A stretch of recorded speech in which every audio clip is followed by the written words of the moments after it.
Start a live stream with Eddy Deutsche today. Absolute legend.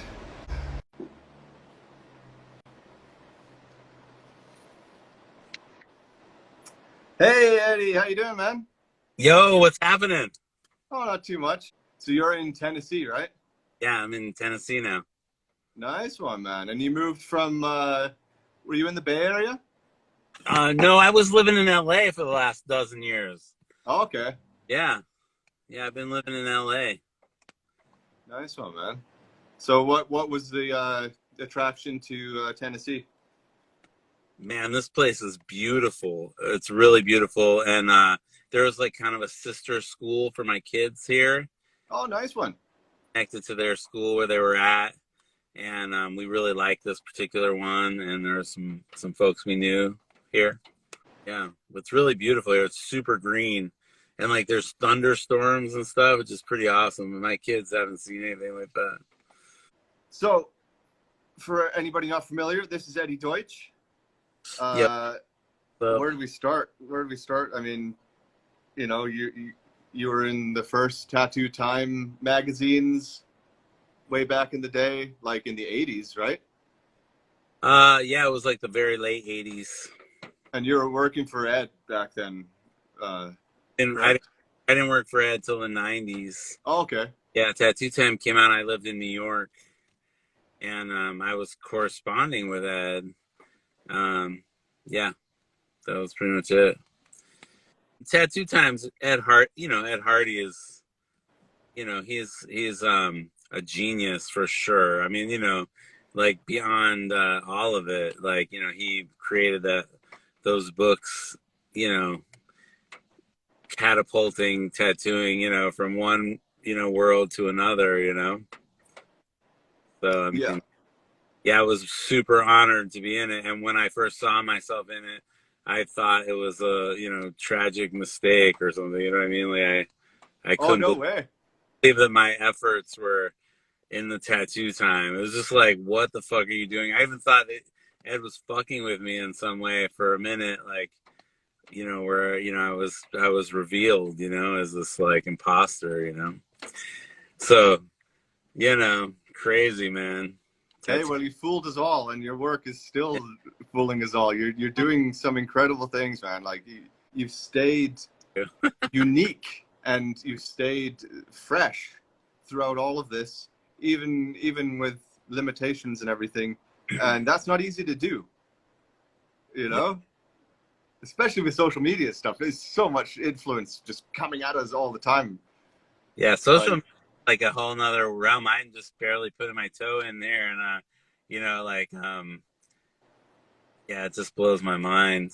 The people's work and the just all of it. It's unreal how elevated it's all happened. And So it's impossible to tell where anything came from. So it's kind of, that's true. tell. It's like totally the idea of like giving people credit or any of that stuff, or even a nod is just totally gone. I mean, even when they do the work, the work exactly person. So yeah, I don't know. Interesting. It's a big world, man. There's so many fucking amazingly talented people out there too. I'm blown away. It's kind of gone the way of the music industry, but now we're getting subgenres. Now we're getting specialists in singular things. We're getting the cover bands, Yeah, man. Wow. When did you start? How long have you been drawing? Like your whole life, or did you kind of? Drawing my whole life. I never, really thought I was good at it, but I always had fun at doing it. Like when I was young. So I like doing it. What was some of the early subjects maybe back then that you would have drawn? Man, it's funny because it's probably all the same shit I draw now. Sometimes, I Cool. can tap right into that. Yeah, all the real like weirdo alien stuff or the psychedelic. I mean, I used to draw these helicopters like all the time, and they would be like warping and turning color, going through like color fogs and Man, I swear, I feel like I need to like either find those or do more of them, or I don't know. But when I was really young, I did a lot of helicopter paintings that were really psychedelic, and I think that even before I even knew what that was even about, you know. And then I see my kid, my 11-year-old son, who like just blows my fucking mind because you know he can think visually on a realm that like most people have to like fucking you know get really high on drugs to get to, you know. Nice one. So it's pretty wild. But I see a lot of myself, you know, in his art, you know, like his art. I see like my own childhood coming right back out, you know. Nice. And he's grown up around your work and seen you in your element. Yeah. I mean, he's grown up around tattoo artists. You know, a lot of his uncles are, you know, can just draw anything, you know. You know what I mean? Like, you know, yeah, I mean, just like how it's done. Like, you know, you do it all day long, every day. It's like, you know, normal. Yeah, yeah.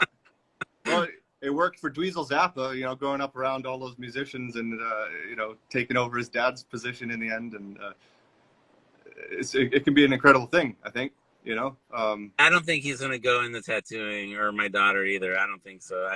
No.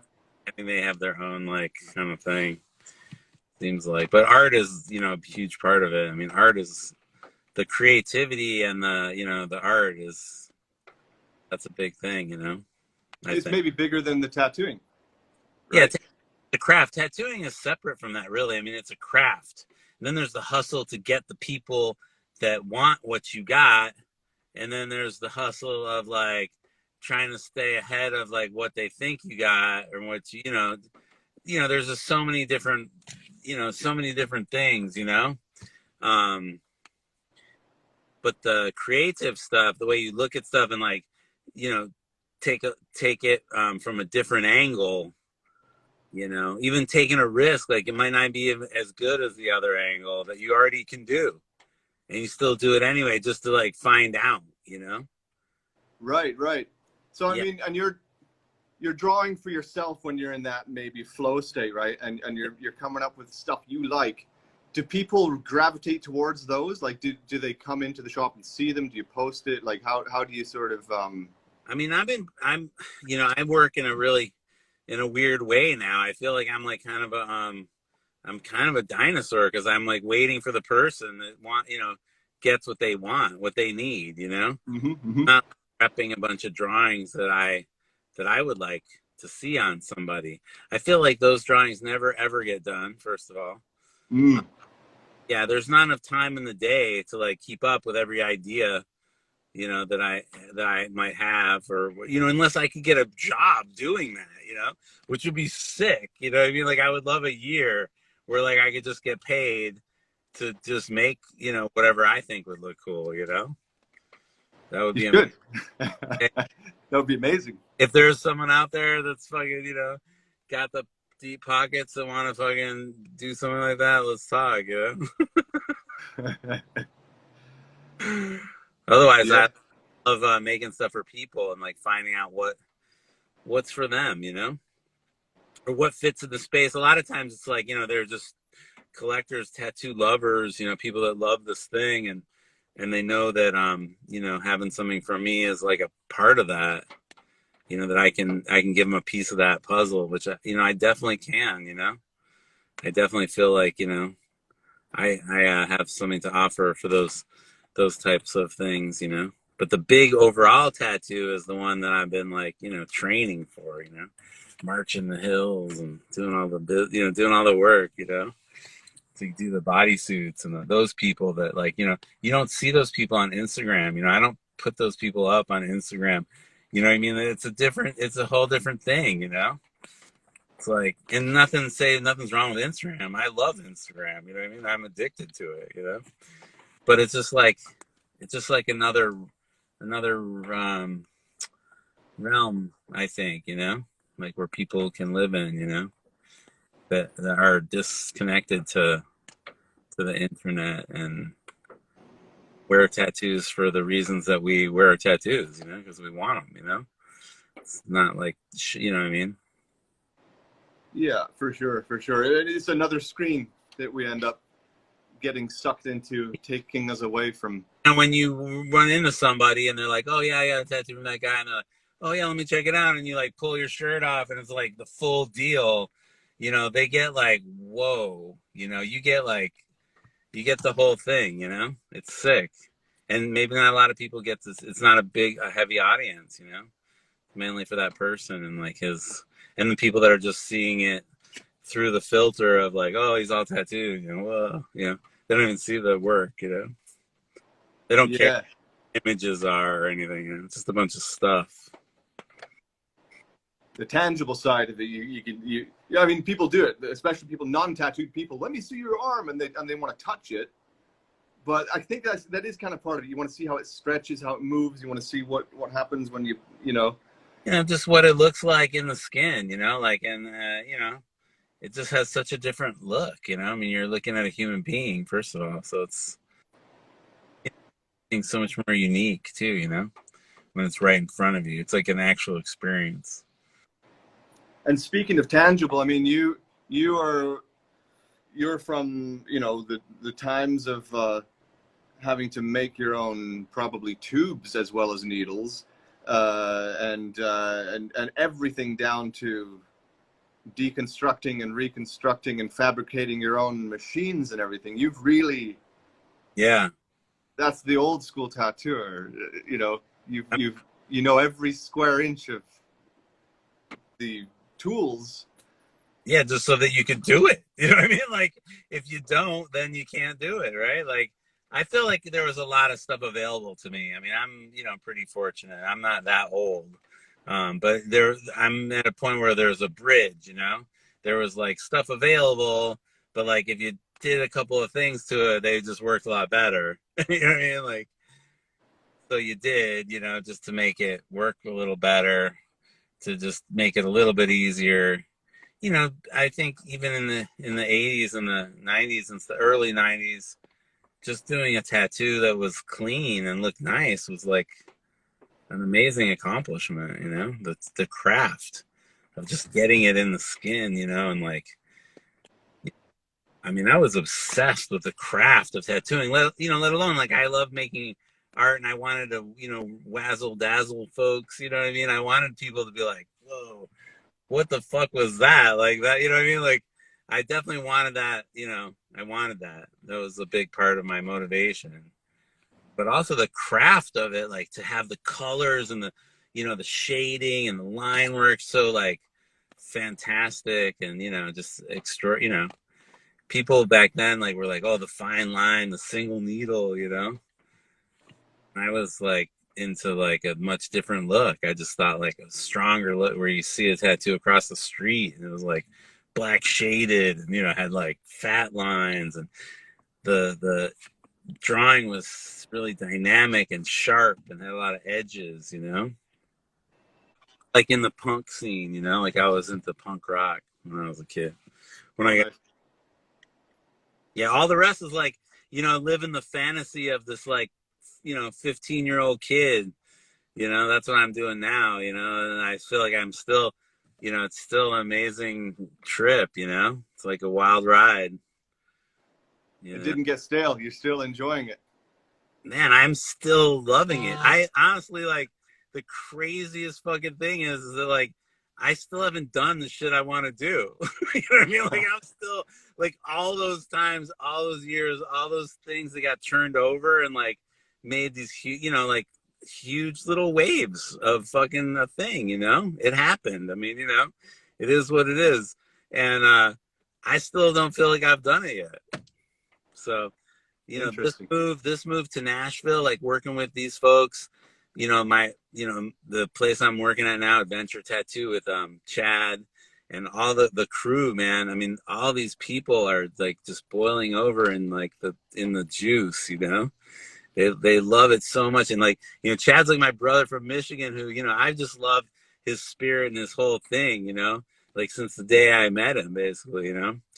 And I felt a real kinship, you know, to this his way of being, you know, he's a lot different of a person than me. And like, you know, we're the same in a lot of ways, you know, it's crazy. and the love for the tattooing and the obsession for the craft. And the obsession for the craft. This is where I join with people, because like, you know, a lot of my friends in the business, they're just great artists. You know, everyone's a great artist, and they all come from like whatever inspired them, you know, and hustlers, you know, because this is like a hustle, you know, and maybe in the back of like the great artist that doesn't even know he's hustling, you know, if you took away the hustle, he wouldn't be so, you know, wouldn't be such a fun thing, you know. It wouldn't be so exciting, you know, like without the doing it for somebody else, you know, getting them to go along with your ideas or any of that stuff, you know, making it better than they, you know, like taking what they want and like, you know, packing on the improvements and the, you know, and everywhere they look, it's like gotten better and more exciting and more awesome. And, you know, I mean, I look at that like with huge areas of black, you know, I'm like, you know, it just fucking looks so cool. People just aren't ready. You know, they don't ever expect to have that, you know? Big piece and like use a giant angle and, you know. Yeah, and the craft of it, right? I mean, that kind of leads to tinkering and building. And you've been building machines now for how long? Yeah, hell yeah. Well, I've been building machines. Thank you for talking about machines, because I want to talk about machines a little bit. And I've been building machines for a long time. I was never like, you know, super good at it or whatever. Like, you know, but I got to work with Paul Rogers. Oh wow.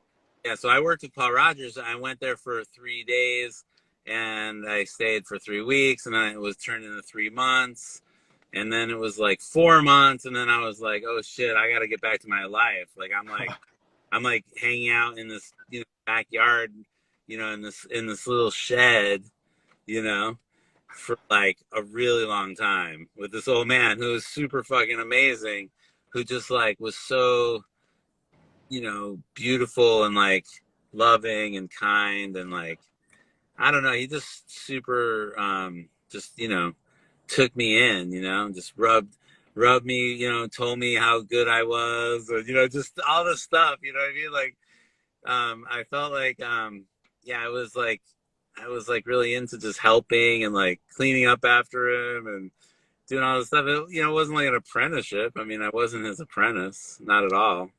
I was more like a long term short guest. You know what I mean? Like it just never. You know, every other day I'd be like, you know, should I get going? He's like, oh no, stay for another couple days, or, you know, stay a week. You know, it's all good. Don't worry about it. You know, and Wow. yeah, and then, you know, I was building machines with him. I was doing all the filing and all the you know, all that stuff. And you know, in the end, he told me, you know, you should just draw a lot, and if you need your machines, if your machines are broken, just send them back to me, and I'll fix them up for you. Which is pretty funny, you know, coming from like an 88-year-old man, you know. You know what I mean? Like, yeah, just don't worry about it. Just send them back to me. And I was like, I don't think I should take that attitude here. And I took rigorous notes, you know, and redrew them and all that stuff. And every year or so, I would make a machine, you know, for myself. Along the a few years later, I became super good friends with a guy named Carson Bester in Texas. He's from Austin, Texas, or he's from Texas, yeah, San Antonio, or I don't know, Houston, Texas, either. Yeah. And Carson was like, man, he was so funky, and he just made the shit like, he reminded me of like a young Paul Rogers, like the way he was. He was so fucking cool, and like he was super southern, and like, you know, just not a dickhead bone in his body, you know what I mean? Like he was just straight up a cool guy, you know? And was in the Navy and built machines fucking awesome, you know? They worked so great, and they were real nice, and so then he became like my guy, you know? And every couple of years I would go work and make a machine with him, you know? Or make a couple machines with him, but just for myself, you know? Just for myself. And then he would, years later, he would be like, you should make some machines for people, like, and I'd, nah, it's okay. I'm good. I'm just doing this. And I have people asking me and stuff, but, without the whole setup and doing it, just a little bit was a great vacation for me. But, it wasn't it's not like a thing you can just like dip into, once in a while, unless you have it all set up and everything, And anyway, I don't do anything like that. So when my son was born, I started building machines with another friend of mine, this cat, Dan Dringenberg from Southern California. And, my dude, he's like, he like comes at it from the side, he knows everything. He just is like, he is like, the machinist, hands-on tool and die man, brilliant, tattoo machine builder. He totally understands what we're doing. He makes tattoos. He's really, heavily qualified for the technical craft of tattooing, And I would go there when my son was born, and my wife worked there, and so I would build machines, like, and it was so fun, and I got into the groove of it, and I made a bunch of one-off machines. And I made my son like a case of machines in case, like, he was going to be a tattoo artist later, or maybe he could like travel around and sell them. And they'd be these antiques, they'd be like, 20 years old when he took them somewhere, And it's funny because those are the machines I grab to use now. Like, those are the machines I use now mostly. Unless I'm working on machines now, to build, and they're like replicants of those, the ones that I made for him. Because I made like 10 different styles, and then the last couple years I've been making machines, like a little short runs, not a lot. I mean, just like, 25 liners, 25 shaders, or, I made, just short runs. This is not like my major business, maybe one day, maybe when I'm 80, Then well, small batch is much more desirable these days when you think about it too. It's people want that. I mean, whatever they want. It's more. I kind of feel like a lot of times people get machines from me, and they look at them like they don't know what the fuck to do with them because they just don't run the way the ones run out there. You know what I mean? They run differently, or I don't know. And then I get people that just love me and love what I make, and always tell me how great it is, and the work heals up. They turn it up. They're running it on where it's meant to be. And so then I think like, oh, if I'm gonna make machines, like I gotta like make a little tutorials or something, like, so that people that buy them, like, it's not like you can get it and then like retune it. It's not like that. Like, this is what it is. And Dan Cuban has been doing that, making little tutorials on his new innovations and being, oh, this is what you have to do, and he would actually have videos, and it was quite useful. Oh, that's cool. Yeah, that's cool. I've always felt weird about that. Like, like everything is a secret, not that it's a secret, but it's like, hey, if you know, and if you know what I mean? Like, it's all a part of it, but I don't feel that way now. I haven't felt that way in a long time. I mean, back in the day, I would definitely be like, you're asking me a machine question, whatever, dude. You know what I mean? Like, I'm not trying to share that knowledge with anybody. And I don't really have it like Dringenberg, Dan, could talk, and like, he could really share the knowledge. He actually knows it. I'm like a guy who's like, you know what I mean? I'm like, does it feel right? I know how it should feel for me to make a tattoo. I'm a technician, like a motherfucker, but I'm not a I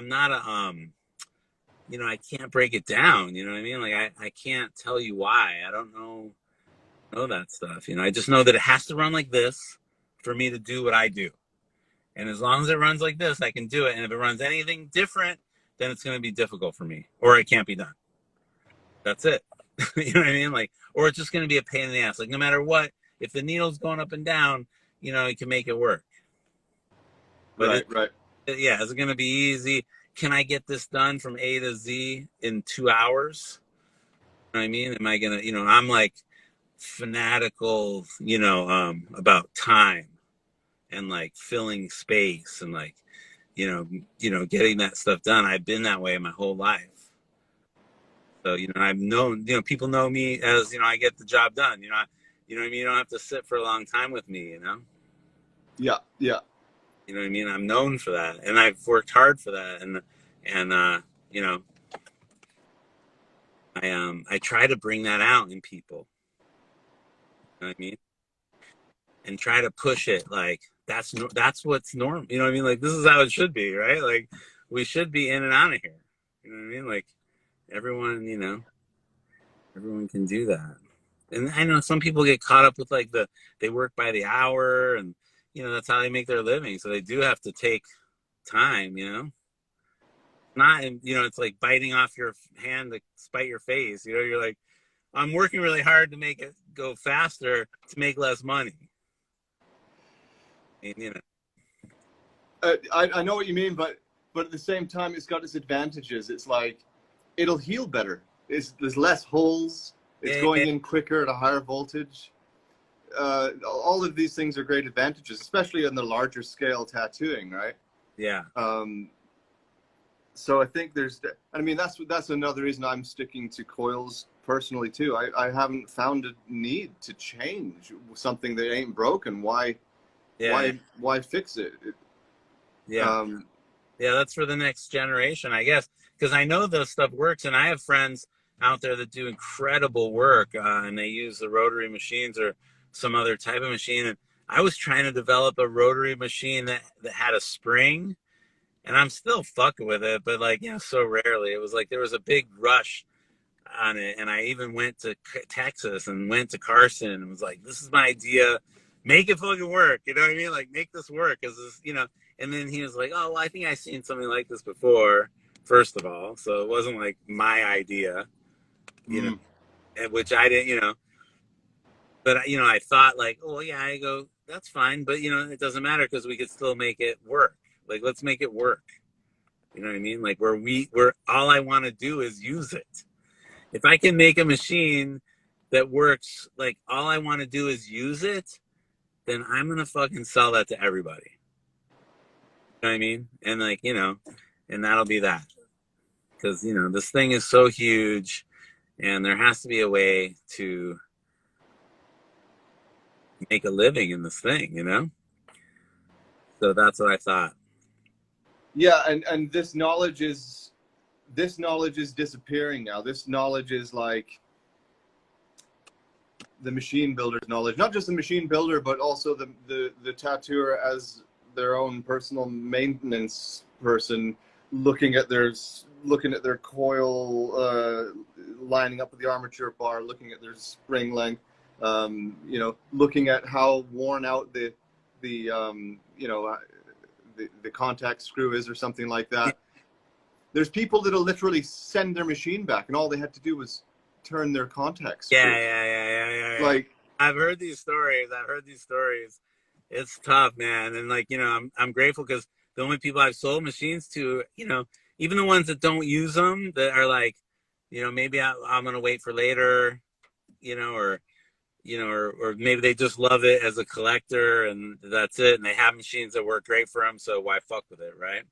Or they use rotaries or whatever. But I haven't had people that like ask me to send them back. And when they do, I'm always like, dude, fuck, you have to respring your machine. Like, that's it. Like, I'm sorry, you're at the side of the road. It's like, you have to fucking, if you put a spring on it and match it to where, where you remember it being, it'll be there. yeah. It'll be there. You have to have faith. And like, this is like, this is your fucking sword. You know what I mean? Like, you have to run it. It's like, I gave it to you and even now I can say, I have this fucking power supply, which I just bought like 3 months ago or 2 months ago. I'm like, this many watts, this many hertz, whatever, right? Run it at this many, ohms or whatever the fuck. and run it at that speed, I know it works great because I fucking used it. Like I actually used that machine. I know it works great. If you run it at this and you fucking do it, you know, just have no fear, man. Just fucking go, you know, put it in, you know, use the force, you know, whatever, right? You know where Yeah. the power it's running. You got tattooed, so you kind of have the, you know what it felt like. You're a tattooer already. You've been doing this forever. Like, you know, it's, you know, it is what it is. But then, you know, like it's like a musical instrument, you know, like someone could be used to one kind of guitar and then, you know, they grab another one. And it's like, I don't know, it's just weird, you know. And what are they playing? Are they metal guitarists or are they like a soft Exactly. Yeah. country? You know, that's with the customizing thing for a tattooist. There is no one tool for everyone. Some people might want to work quicker. Some people might want to work slowly and softly. Some people might want to do fine line shit all day long. Yep. Um, I mean, it's the not thing a is, though, if you have a thing in front of you and you're trying to get, and you know, the person needs to get it done, you know, and you want to keep, you know, get them in and out so they can be in and out of, you know, comfort, discomfort, whatever, you know, then like if if the process is thought through and you attack it with certainty, then you know you can get to the results faster, better healing, you know, all of that stuff. Just like, you know, just like, you know, it's like it's all better and it's faster. So like then it comes down to the price thing. Like, oh well, if you're working for hourly, then you're getting a you know, you're getting less money. Well, you can fill that with more people, or you can just raise your fucking prices.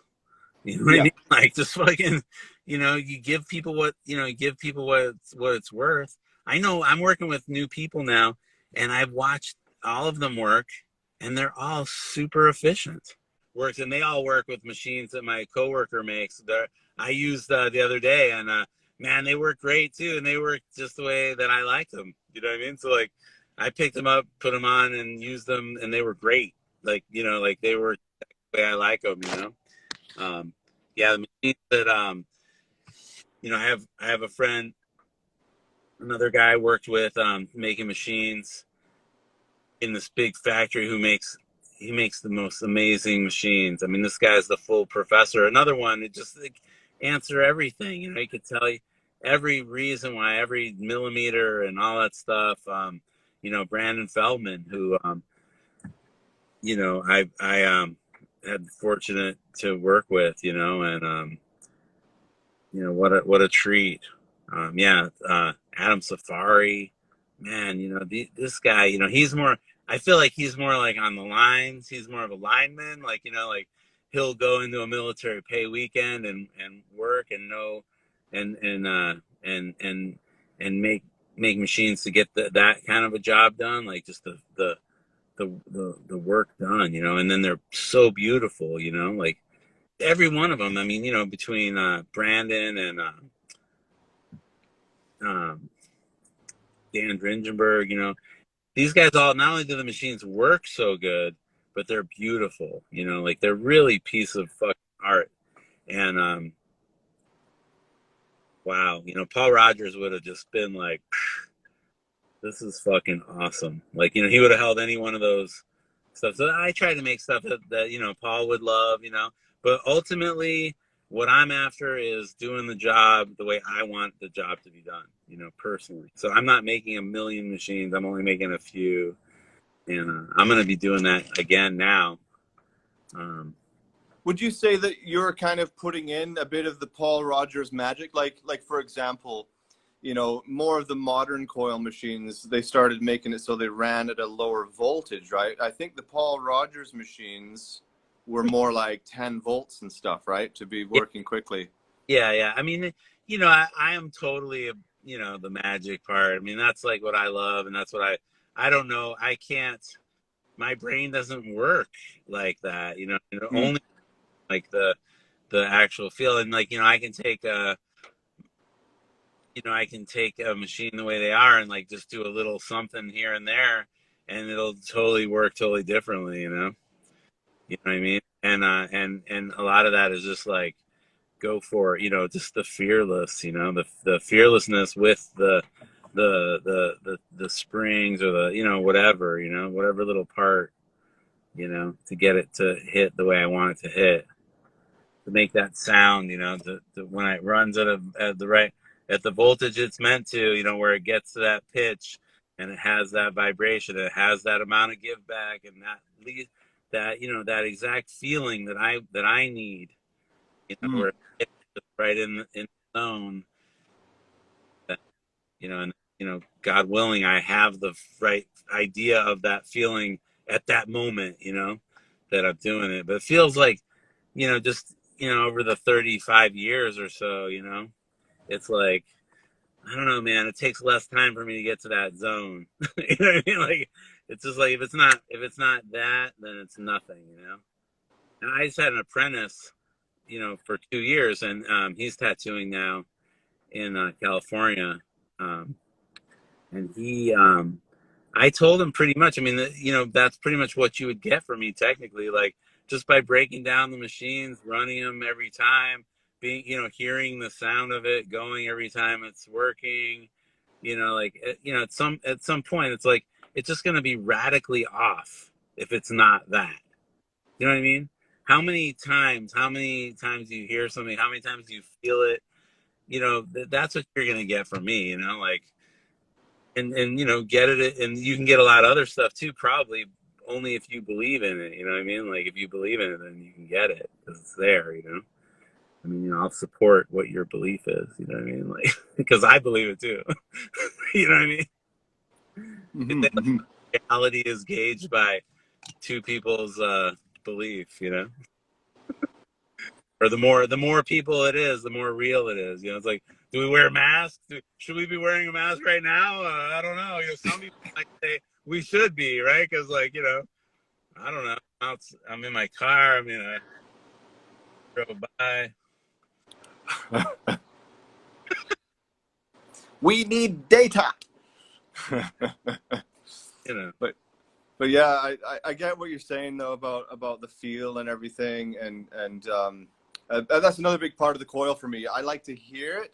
I like to hear if something's up. Why is it running a bit different? Oh, I can hear something's a bit different. I need to tweak something, or my copper contact screw is worn out, or my spring is starting to wear out, or there's a crack in the spring, or the whatever it might be, right? I mean, I know. the other stuff, if it works, it works. It's just a matter of yeah, and I think the other stuff is more consistent, right? Because it doesn't change. That's why I was. And someone was like asking. I just noticed someone was asking something about why the why the departure from the coil. Where I've never departed. I mean, I've tried other stuff, but I've never departed from the coil Yeah. far. But I was fucking with the idea of something else because why not? You know what I mean? Like, why not? What if something could be easier? You know what I mean? And if it was more consistent and could give someone else the ability to do it.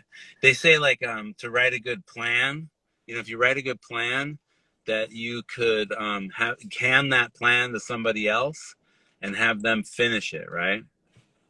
And that would be like to be able to do that would be like a real success. Where I always thought you had to do it yourself, everything yourself. But when you think about stuff like that, then it becomes there's just a different shape around, like,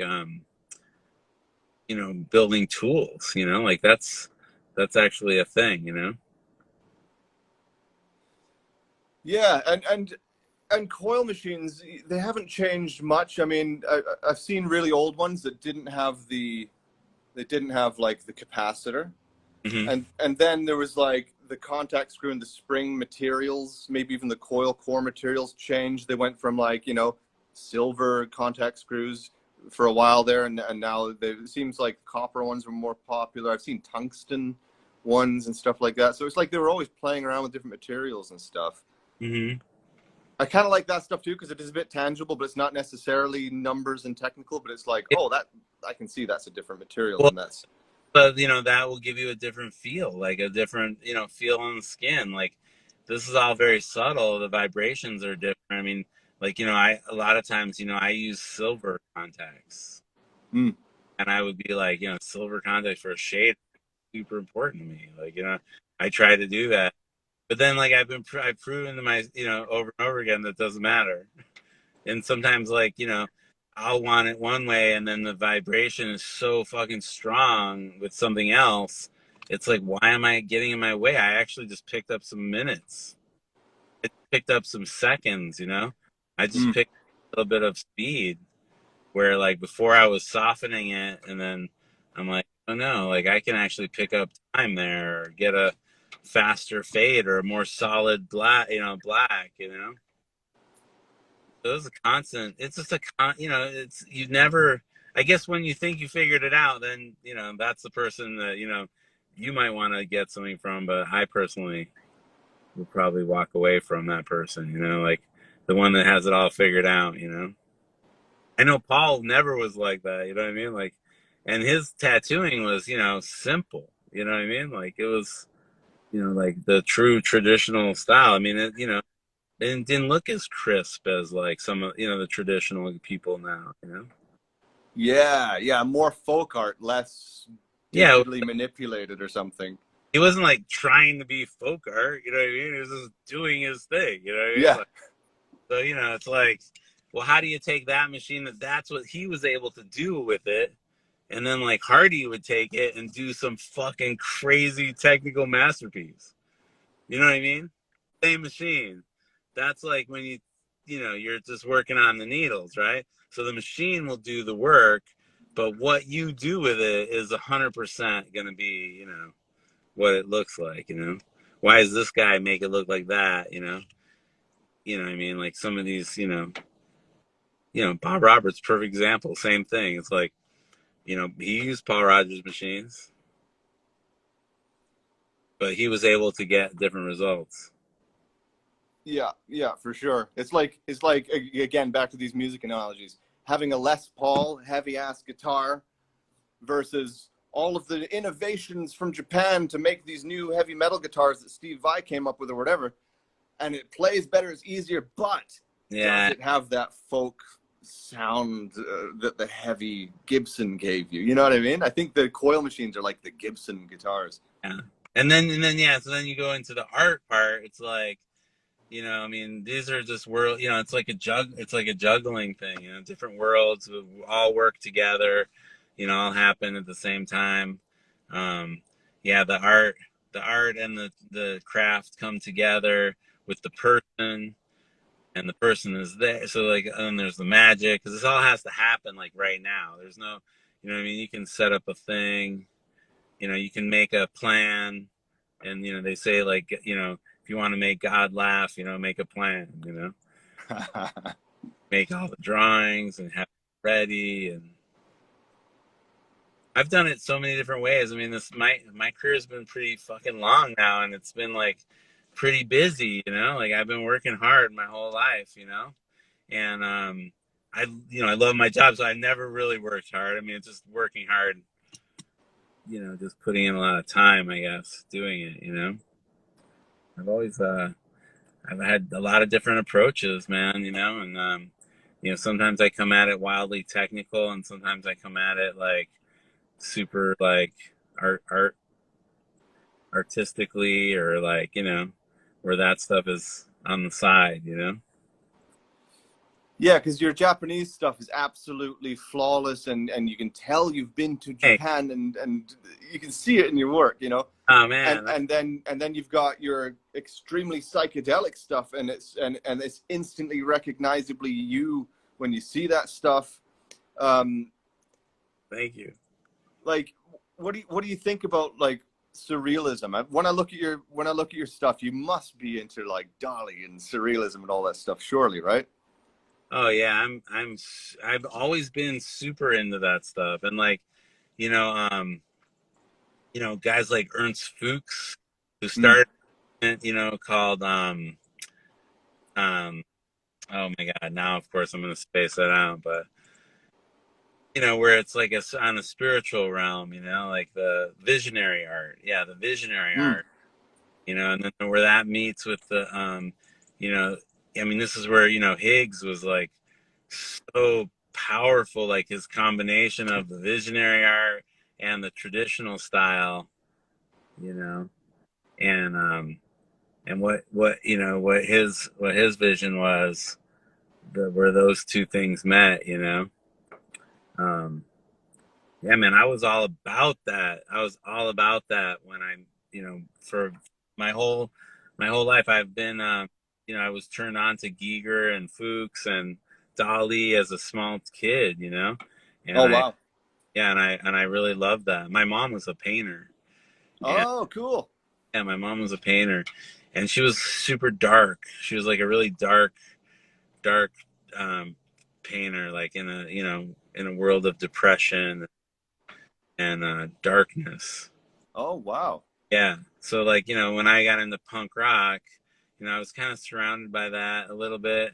And I got in, and there was a lot of addiction and stuff like that. So like I opted out of that world, living with my mom and being on the streets, and like, just that's what I had. I had this little bit of art that I loved, and then I would like take, have with me, and a couple of images that I rehashed a lot, and I integrated into drawings that I would do, flyers or stuff like that I would make, and yeah, so surreal and futuristic. I mean, the futuristic, and then the Japanese stuff, with the tattooing, and I have drawing. I had drawings from like the '80s, early '80s, with like dragons and biomech, and like where they were like fused together, and I feel like the vision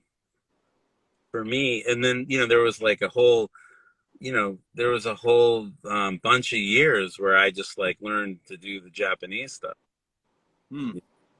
I love that work. I mean, I never really like totally grab the traditional part of it, because I always had like one foot in the California, like American, like kind of like, I'm not really Japanese. Like, I like this stuff, but I want to give it like more of a modern, edge, or I don't know, modern, or I don't know, just some sort of just the way you draw things, just the way I would draw things was just like had a California twist. I mean, I was super influenced by Hardy, So I mean, I have that influence so heavy, and then that when I was accepted by Hardy, you know, um, that was wild, and I definitely, you know, du- leaned into it more. You know what I mean? Hmm. Yeah, I've had times where I like spent a lot of time in Japan with my a person that became a really close friend of mine, Horitaku, rest in peace, who was a part of the Horitoshi family. Right. Yeah, and I spent a lot of time with him, and he would come to me, and I would go to him, and we were doing a lot of work, and we did a lot of, we mashed up drawings a lot. It was fun, man. And I even seen a big tattoo that someone else finished that I fucking started the drawing that he did. That I started the drawing. I started the drawing. You know what I mean? Like, it's my composition. You know what I mean? Like, he finished it and made it. I mean, he made it good. You know what I mean? But I did start it. You know what I mean? There's an angle that was my angle that he would never use. He never used it before. He never. You know what I mean? It's like, and that gave me a lot of joy. But that's where like the art and tattooing and the and all that stuff kind of like, there's weird love, like people who make tattoos. Speaking of people who make tattoos, it's like, there's this love that we have. It's just like, so there's so many parts of it. When you're just caring for every part of it, you just can tell, and then it never gets old. I mean, I've been tattooing a long time, but it's a short time. I feel like I just moved to Nashville. I'm starting my career over again. You know what I mean? Like, Yeah. I'm like, I moved my family. We got, we're like, and I have nothing but confidence that like everything's gonna be great. You know what I mean? I'm working with people that are awesome. They all come from a place of like they're abundant, you know, and they have this love. I could just feel it. It's like I met these guys like just recently, not including just not including Chad because I go back with him a few years.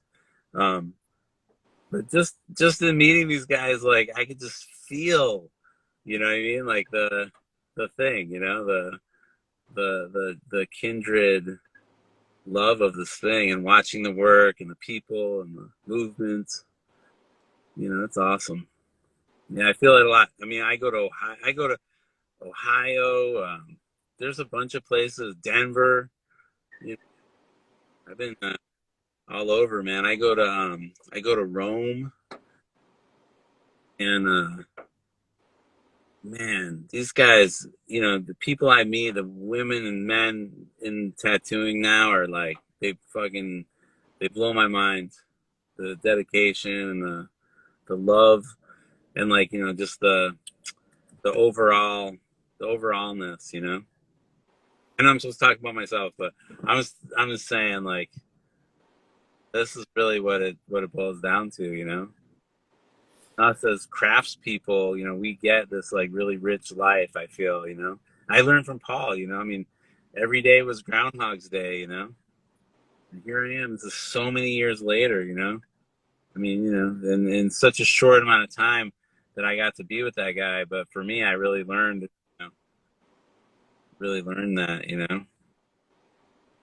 Yeah. Part of a bigger world, right? Like you get Yeah. to be. That's the cool thing about folk art, I think, too. It's like, okay, so yeah, like there's people that do the like for Japanese, for example, right? Again, you're part of a much bigger picture. You're using limitations. You don't have too much room for imagination, but you can. But you're usually limiting to something, and you can specialize in that thing.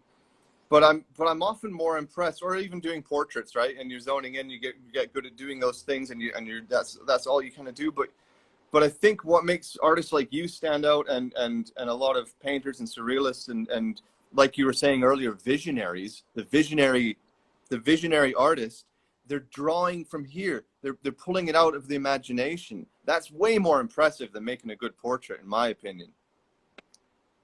And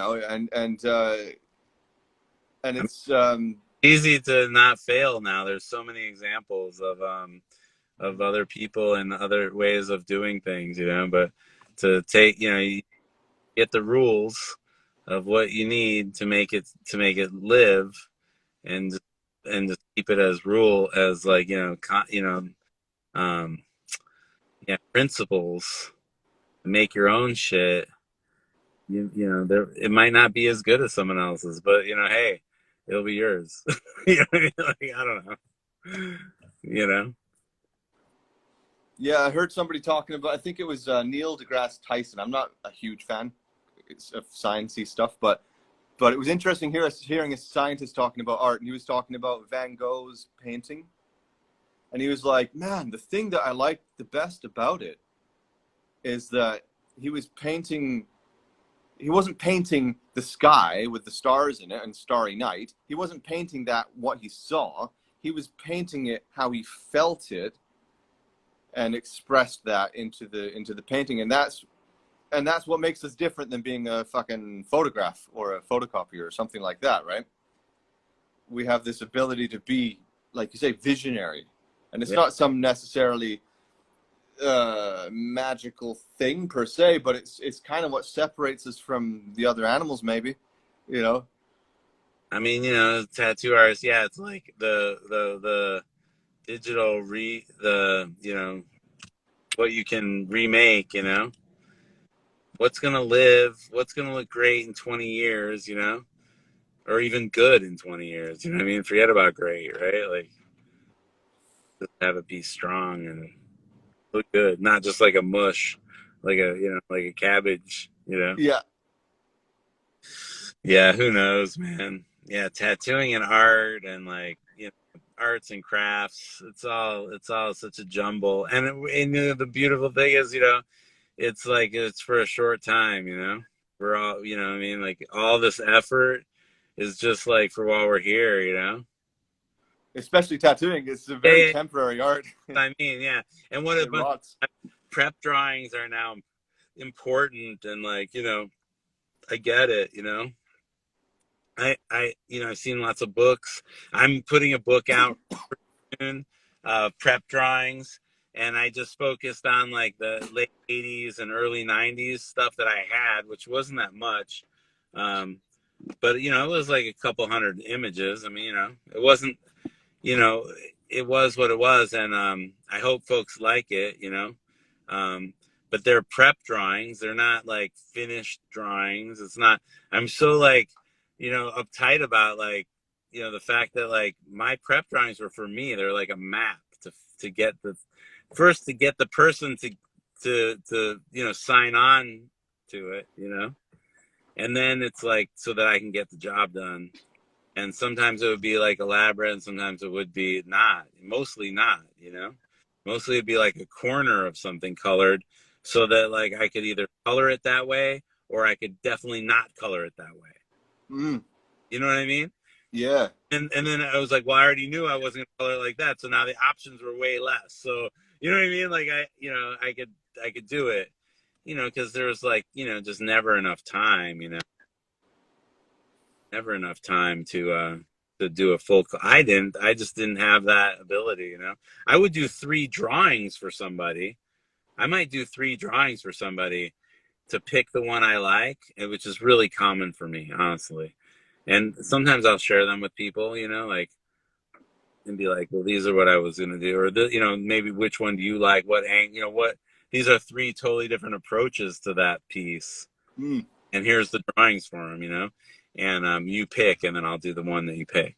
You know what I mean? Like I do that a lot. You know, even on my road trips, I'll do that. You know, you can, you know, ask people. You know, I'll be on a road trip and I'll do 4 jobs in a day. You know, and I'll draw each one of them 3 times Mm. and still do the job soup to nuts, all done one. You know, in the day, in the time I said I would do it, all of that. You know. Wow. And that then you know I get a trip like that, like my Ohio trip, my last Ohio trip, you know, that was amazing. Sacred Hand tattoo, magical spot for me. I've had like, you know, I think 2 or 3 amazing trips there, um, where just everything went super fucking well, and just, you know, just all ever the stars aligned, you know, every day, all day long. Um, but yeah, that would be. I don't know where I'm going. Sorry. Well, you started on your book. When is that Yeah, book coming out? Do you yeah, know? book is like, yeah, there's like a book. It's gonna have a bunch of drawings, prep drawings for tattoos. There's a bunch of stuff in there, ranges from all kinds of shit. You know what I mean? It's definitely intimate. But with that, also my guy who I have who put together that book, he grabbed a sketchbook of mine, which is like an actual sketchbook from that time, from like I think it was from the early. It started off in like 90. It might have started off earlier, even in the 80s. Oh wow. Yeah, so it's like a sketchbook that I had because I would have like 3 or 4 or 5 sketchbooks, and I would just like leave one and pick it up, and maybe it'd be gone for a year, and then I'd pick it back up, you know, like you know what I mean, like whatever for whatever reason I just stopped using it. Yeah. And I had a bunch of those, and he grabbed one of them that was full. It was totally full. It was like completely full of sketches and drawings, and like there's like there's like drawings of like my friends, and then there's like drawings of tattoos, and there's just goofy stupid drawings, you know. There's just a ton of shit in this book, and he took it and he was like he convinced me to publish it. So he convinced me to publish the book. So whether it's good or not, it's fucking weird as fuck because it's like my sketchbook from a period of time. So it's super intimate. It's like kind of like a diary in parts. There's parts that are very much like that, which is weird, you know, very weird and old enough to me not give a shit. You know what I mean? Like it's Mm. go where it's like, you know, it's kind of like a different person, you know. It's not, it doesn't, but it is not. It's my sketchbook, my souvenir from the past, and he printed up 100 copies of it, I think. Wow, Yeah, that's so cool, man. That is like, that's the stuff I salivate over, to be honest with you. And I think other tattoo artists probably feel the same way, especially now that things have gotten into this digital age and everything's on the iPad and there is no loose papers everywhere and sketchbooks being filled up. It, I remember going to the Florence Art Gallery and seeing a bunch of Da Vinci's work and seeing a bunch of all the masters' work and stuff like that. But the one that stood out to me the most was the fucking underpainting, this one that Da Vinci had abandoned and not finished. And you saw all the sepia sketching that he'd done underneath, and I was like, oh, this is the fucking key. This is the under stuff. This is like, I mean, that's the cool stuff. It's definitely that. And, you know, it's going to be interesting. And, yeah, I mean, I would love to get a copy of anybody else's something like this. So if you have one, if anybody else has one out there, then they should definitely do it, because I want a copy of it for sure. For sure, I want one. So, you know, we'll see. Anyway, there'll be a few of them out there, and that's gonna like kind of go alongside of this book. I might take a couple and make like a thing, you know, make like a raffle or a few raffles, or maybe one big raffle. Who knows? Someone talked about making it an NFT, and I was like, I don't know. I mean, I don't know anything about that stuff, but stuff like that is interesting, you know, to me for sure. Mickey, what is it? NFT? An NFT, it's like a digital currency, like a non-fungible token. So it's like Yeah, somebody could own, or a bunch of people could own it as a digital file, and then like, you know, and then that would be it. You know what I mean? Like, I don't know. There's some modern stuff with that. Huh. I don't know. Interesting. I don't know much about it, but some people have talked to me about that too, you know. So it's the equivalent to having the original, but it's a digital file, and that's the certified original digital file or something. Or you could sell like a bunch of them, and then it's just a digital thing. You know what I mean? It's like you could sell like 25 of them. You know, they could be a limited number. You know, and then those people could buy and sell them too. Like they can also, and I'm not sure how that works, or I really don't know about it. So it's just something people have been whispering in my ear. You know, I have a buddy. That's interesting. Really into that stuff.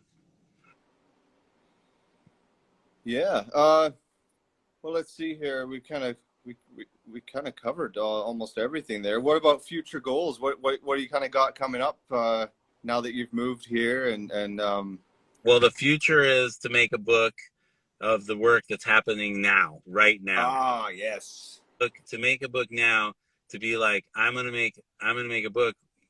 I want to make tattoos for a book now, and like do all the stuff to do it before I'm doing it, and like with a lot of intention, and then, you know, just to work and just to live and be in a new environment. And you know, I also have had a lot of contact with my brother Guy Aitchison, you know, who's like a super tight friend of mine for years.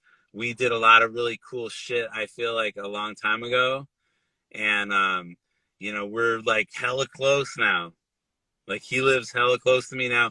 So like we've been talking about doing some collaboration and making some art stuff. And, you know, I love making art with Guy because, you know, he's a great friend of mine. And, you know, he's such a great artist, you know, like, you know, I mean, he really knows what he's doing. You know, it's like, I never know what I'm doing making art. I'm like a struggling artist, really, you know, because you know, that's just my approach to making shit is always like that. Painful. You know what I mean? But like Guy is like systematic, you know, Guy is like, yeah, he's like intelligent artist, you know, like knows. You know what I mean? He just comes at it in a different way. Making 3D models and taking photos of them and lighting them. Yeah, it's cool, and he has it's a good result. Us two blend extremely well. We did a long time ago. I'm sure we still do. Like it's a very good blend where neither one of us look at the art we made and are like, I don't know where the fuck I was a part of it. You know what I mean? Like, I don't know where I was there. I know I was there the whole time. I'm not sure where I started, and you know what I mean? It's like a real fusion. And that's cool, man. I look forward to working with these guys too here, like making stuff with them. I feel like once I get in the zone here, it's gonna be cool, man. Every one of these guys, they have a spark of something that's real cool. So like, yeah, I can definitely fuck with that, and have fun and see some stuff come out of it. Some art fusion. Art fusion's fun, man. Yeah, especially Yeah. blend. I like the blending where there's no edges and like you can't really see where who did what, or one person might look at it and be like they just see that other person. You know what I mean? And it just depends on where you're at. But for me and the other artists, usually it's like you can't really tell. Don't remember. It's been passed back and forth so many times. Like that long distance tattoo that you started and your buddy finished, right? Like, Yeah, that's not just long distance. It's like, my buddy's dead now. You know what I mean? So like, and then the other guy finished it, and these guys are doing the technical job like incredible. You know what I mean? Like they're fucking incredible. And Taku, like, he took that drawing and like made it a traditional Japanese drawing. You know what I mean? Like he made it the drawing. You know what I mean? right. Yeah, every everything on it is, yeah, I mean, I set it up. I know I set up, I was there, I remember it perfectly well. You know what I mean? But when I see it, it's like, and then I see it as a tattoo, I'm just like, wow, that's fucking crazy. Like my, Detroit kid dreams, like, traditional tattoo artist is like finishing, you know what I mean? Like finishing up a back piece that like I basically started. Or I had a part of the very beginning, the tilt of the mouth and the way the thing looked, and then this and through like, hundreds and hundreds of hours of hand tooling and Wow. you know what I mean? It was fucking cool. I just seen it and I was like, wow, that's blew my mind. First it brought my friend back to life for a moment, the whole thing, to fruition, like. All right, Eddie. Well, hey, I won't keep you much longer. I can see it's getting dark over on your neck of the woods there now. Yeah. But it was great chatting with you. I'd love to do this again sometime. Yeah, sure. Anytime, bro. Anytime. That was fun. Thanks. Yeah, and I'll put like once the books and everything like that come out, I'll put some links in the descriptions and all that kind of stuff for you. That stuff's coming, that stuff's coming. It'll all come. Wicked, man. Well, thanks so much for chatting. All right. Thank you, brother. See y'all. Talk to you later, man. Yeah, man.